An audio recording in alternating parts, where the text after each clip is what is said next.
Hello friends, पीट the street के नए वीडियो में आप सभी का स्वागत है।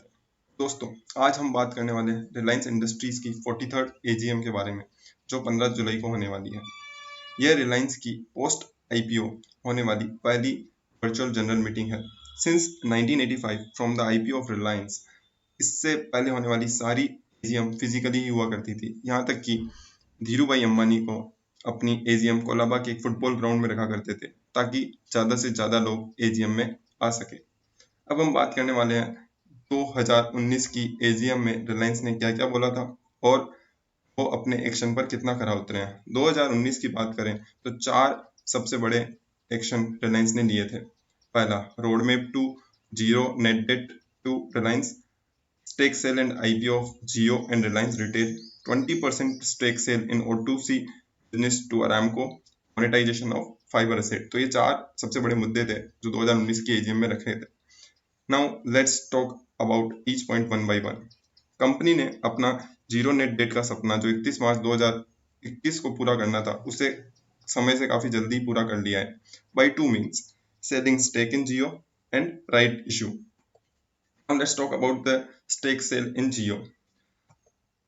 इसका कंपनी रिलायंस ने इन्वेस्टमेंट उठाकर एक वर्ल्ड रिकॉर्ड बना दिया है। यह एक ऐसी कंपनी बन चुकी है जिसने इतने कम समय में लगभग 6 वीक में ही 1.18 करोड़ मार्केट और स्ट्रेटेजिक इन्वेस्टर से उठाकर अपनी कंपनी को नेट डेट फ्री कर लिया है। Now as you can see in the image, the strategic partner of Reliance from the 22nd April, Facebook with 9.9% stake in Jio, Silver Lake 1.15%, Vista Equity 2.32%, General Atlantic 1.34%, KKR 2.32%, Mubadala 1.85%, Silver Lake 0.93%, Abu Dhabi Investment Authority 1.16%, TPG 0.93%, Al Caterton 0.39%, PIF 2.32%, Intel 0.39%, and as of now, today morning, they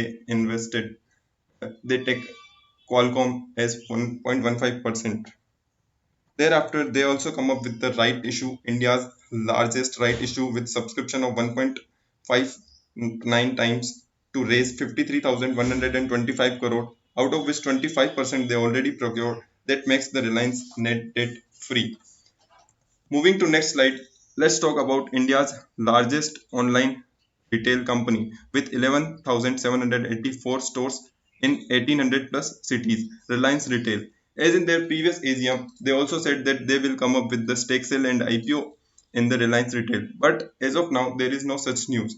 JP Morgan analyst also thinks that in current year AGM, company can announce strategic partner for Reliance Retail also.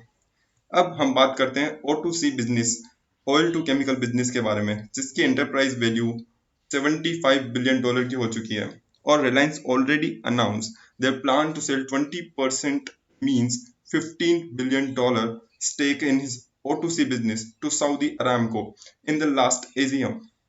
Morgan Stanley updates about it and said कि investor का सबसे ज्यादा focus अभी केवल दो ही चीजों पर है। First is fibre asset monetisation and Saudi Aramco stake sale. So कुल मिलाकर इस एजीएम में इस डील पर हमें थोड़ी क्लैरिटी मिलने वाली है, जो कि थोड़ा डिलेड हो गई है। अब हम बात करते हैं फाइबर एसेट मोनेटाइजेशन के बारे में। कोटक इंस्टीट्यूशनल इक्विटी ने इस संदर्भ में पिछले महीने अपने एक आर्टिकल में लिखा था कि फेसबुक और बहुत सारे पी इन्वेस्टर के द्वारा जियो में इन्वेस्टमेंट ने जियो की फाइबर एसेट के मोनेटाइजेशन को बहुत ही अट्रैक्टिव बना दिया है, जिसको भी रिलायंस इस आने वाली 15 जुलाई की एजीएम में क्लियर कर सकता है। अब हम इस साल की current year expectation from the Reliance AGM भी जान लेते हैं। न्यूज आर्टिकल की माने तो सारे के सारे न्यूज चैनल एजीएम में फ्यूचर ग्रुप में स्टेक बाई की बात कर रहे हैं। वहीं बोफा सिक्योरिटी ने बोला है कि company will also provide clarity on this topic. All the top analysts also wants to listen the company's overall digital plan and future vision of Chairman Mukesh Ambani about the post-COVID digital economy. बोफा security ने analyst ये भी राय दी है कि company ने अपनी annual report में fourth industrial revolution in India के बारे में काफी कुछ लिखा है, जिस पर जरूर अपडेट हमें इस एजीएम पर मिलेगा। Company also provide update on digital trends and how company will nurturing the Indian startup and ecosystem. अब मैं आपसे बात करने जा रहा हूँ एक शॉकिंग और धमाकेदार खबर के बारे में, जो रिलायंस एकमात्र ऐसी नॉन अमेरिकन कंपनी बन चुकी है इस पूरे वर्ल्ड में जिसका नाम टॉप 5 बेस्ट परफॉर्मिंग स्टॉक की ग्लोबल लिस्ट में आया है। जबकि कंपनी मार्च में अपने लॉस से गुजर रही थी, उसके बावजूद कंपनी दुनिया के सबसे बेहतरीन 5 स्टॉक्स में से एक है। रिलायंस साथ ही इंडिया की पहली कंपनी है जिसने 10 लाख करोड़ का मार्केट कैप पार कर लिया है, और यह बढ़कर आज 12 लाख करोड़ के लमसम हो चुका है, जो रिलायंस को भारत की नंबर 1 कंपनी बनाता है।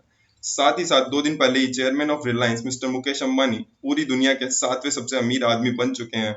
इस पायदान पर पहले stock market investor mister Warren Buffett हुआ करते थे, और करंट ब्लूमबर्ग बिलियनियर इंडेक्स के हिसाब से मुकेश भाई की करंट नेट वेल्थ $70.2 बिलियन हो चुकी है। Let's talk about the stock price expectation of Reliance till AGM. बहुत से एनालिस्ट का मानना है कि स्टॉक में यह रैली एजीएम तक बनी रहेगी। हमारे बीट द स्ट्रीट एनालिसिस के हिसाब से स्टॉक एजीएम तक 2000 तक के लेवल दिखा सकता है। स्टॉक लास्ट फ्राइडे को अपने 52 वीक हाई पर क्लोज हुआ था, और आज ये 1900 के लमसम ट्रेड कर रहा है। क्या एजीएम के बाद रिलायंस 2000 भी तोड़ सकता है? हम आपकी राय जानना चाहते हैं। हमारे हमें कमेंट बॉक्स में आपकी राय जरूर बताना कि रिलायंस आपका टारगेट क्या है, आपकी क्या एक्सपेक्टेशन है। और अगर आप इस पीपीटी को डाउनलोड करना चाहते हैं तो लिंक डिस्क्रिप्शन में है। अगर आपको वीडियो नॉलेजेबल लगी हो तो like this video, share with your friends, family, relatives, and all groups, and subscribe to Beat the Street for the latest in depth updates about the financial and market news. Thank you.